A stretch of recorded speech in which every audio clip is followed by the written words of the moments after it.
नमस्कार मित्रों, स्वागत है आपका न्यूज़ 24 प्राइम के टॉक शो अश्विनी सीस में। मित्रों, आज पुनः चर्चा का विषय किसान आंदोलन। किसान आंदोलन इसलिए कि पिछले एक हफ्ते में जो तथाकथित गतिविधियां इस आंदोलन के पक्ष विपक्ष में हुई हैं, वो कहीं ना कहीं बड़ा गंभीर है और भावी भविष्य के लिए एक चेतावनी भी। जिस तरीके से 3-4 दिनों से विदेशी सेलिब्रिटीज़ द्वारा, चाहे वो रिहाना हो या वो मियाँ खलीफा की उपस्थिति उसमें दर्ज हुई है, उसके बाद में हिंदुस्तान की फिल्म इंडस्ट्री के काउंटर अटैक्स आए हैं। दिल्ली पुलिस का कहना है कि ये फंडेड एजेंडा है, इसमें बाहर से फंडिंग हुई है। आज मैं दोपहर को देख रहा था कि रिहाना के लिए ये भी कमेंट आया है, कंगना रनौत का ये ट्वीट था कि शायद इस किसान आंदोलन को फेवर करने के लिए she would have been paid 100 of the crores।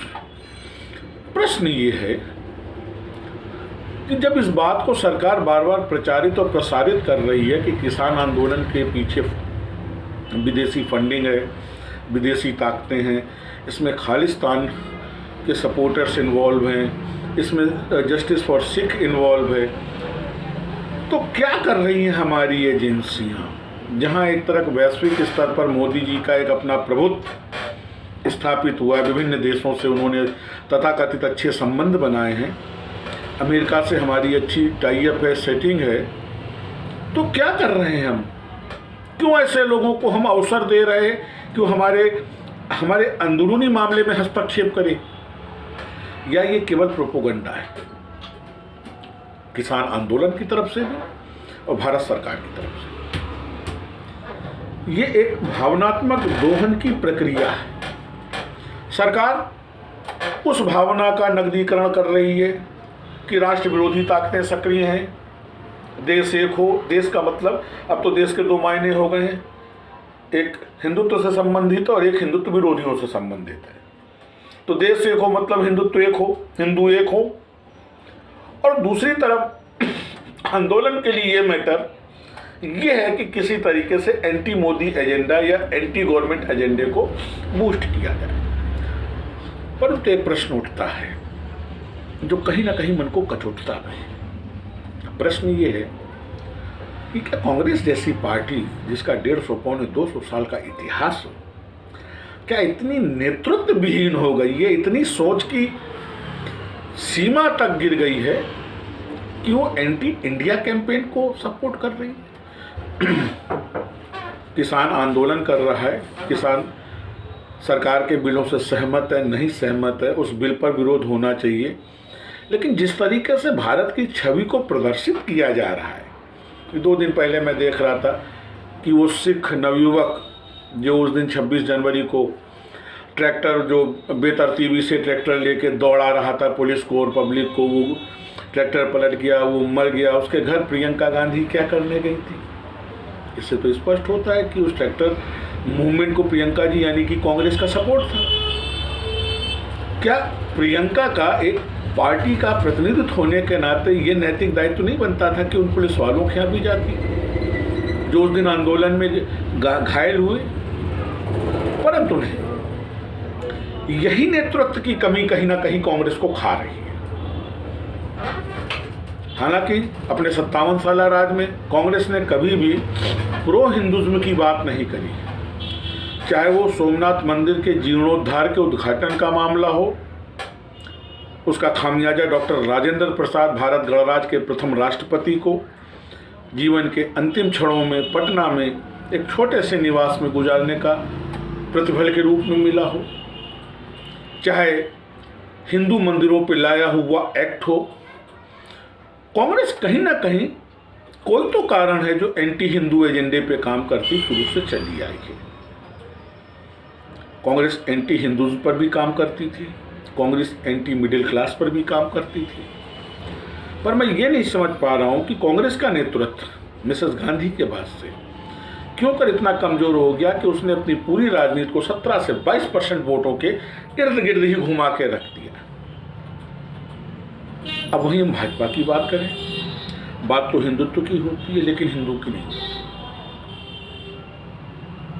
क्योंकि हिंदू की बात होती तो शायद भाजपा के शीर्ष नेतृत्व को 52 से 57% उस मध्यम वर्ग की भी याद होती, जो उस समय, मैं फिर इसको रिपीट कर रहा हूं, भाजपा का शीर्ष नेतृत्व इसको समझने का प्रयास करे, संघ इसको समझने का प्रयास करे कि जब आपका झंडा उठाने वाला इस देश में कोई नहीं था, 1-2 सांसद आते थे, उस समय यही मध्यम वर्ग था, उस समय यही सवर्ण समाज था जो भाजपा का झंडा लेके चलता था। और आपने मोदी 2 में भी उसको क्या दिया, कितनी सरलता से हमारी वित्त मंत्री ने कह दिया कि साहब इसमें मध्यम वर्ग के लिए कुछ नहीं है। मध्यम वर्ग को तो 74 सालों से कुछ नहीं मिला। तो क्या हिंदुस्तान का संविधान मध्यम वर्ग को सम्मानपूर्वक जीवन जीने का अधिकार नहीं देता? एक प्रश्न है। और हम छोटी मोटी आबादी नहीं है, हम 52 से 57% की आबादी है। अगर 17 से 22% माइनॉरिटी वोट के लिए कांग्रेस कंटेस्ट कर रही है, सपा कंटेस्ट कर रही है, आप कंटेस्ट कर रही है, तो ये भी 52 से 57% का एक अच्छा सघन वोट बैंक है। क्योंकि केवल हिंदू मुस्लिम मुद्दे के ऊपर सरकारें नहीं चल सकती। मध्यम वर्ग को जिस तरीके से आर्थिक रूप से मध्यम वर्ग का दोहन किया जा रहा है, कॉरपोरेट्स को आप छूट देने बड़ी अच्छी बात है, लेकिन मध्यम वर्ग की गैस सब्सिडी आप छीने ले रही है, उचित नहीं। हाउस टैक्स बढ़ रहे हैं, वाटर टैक्स बढ़ रहे हैं, बिजली के दर बढ़ रहे हैं। यूपी में ही पिछले 3-4 सालों में 7 बार दर रिवाइज हो चुके हैं। हिंदुस्तान की सबसे महंगी बिजली, जिस तरीके से पेट्रोल और डीजल्स बढ़ रहे हैं, विषम परिस्थिति उत्पन्न हो रही मध्यम वर्ग के आगे, वो भी अपने जीवन को लेकर, क्योंकि उसके पास अतिरिक्त आय का कोई स्रोत नहीं है, भ्रष्टाचार में वो लिप्त नहीं है, और मध्यम वर्ग की सरकार से अपेक्षाएं भी ज़्यादा नहीं है। किसको 2 रुपए किलो का गेहूँ बांट रहे हैं आप? शायद आप सब मेरी इस बात से सहमत हो कि 90% 2 रुपए किलो का गेहूँ, 3 रुपए किलो का चावल केवल ब्लैक हो रहा है। और उसकी क्षतिपूर्ति की भरपाई आप हमसे कर रहे हैं, टैक्सों पे टैक्स बढ़ा के, हमारी सब्सिडियां डिडक्ट करके।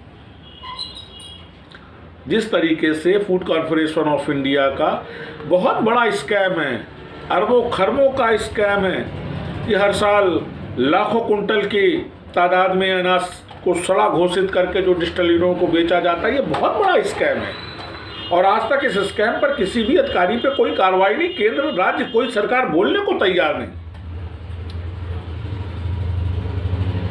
प्राइवेटाइजेशन की आप बात करते हैं, क्यों? इनसे क्यों ना काम लें, इनको क्यों ना दंडित करें जिनका भुगतान करते हैं। कभी भी आप बरसात में देखिए किस तरीके से फूड कॉर्पोरेशन ऑफ इंडिया का माल खुले में लगा रहता है, ये जानते हुए कि पानी आने वाला। क्या फूड कॉर्पोरेशन ऑफ इंडिया के पास पैसा नहीं है कि मोमिया और पॉलीथीन डाल सके, अनाज को सड़ने से बचा सके? ये स्कैम है,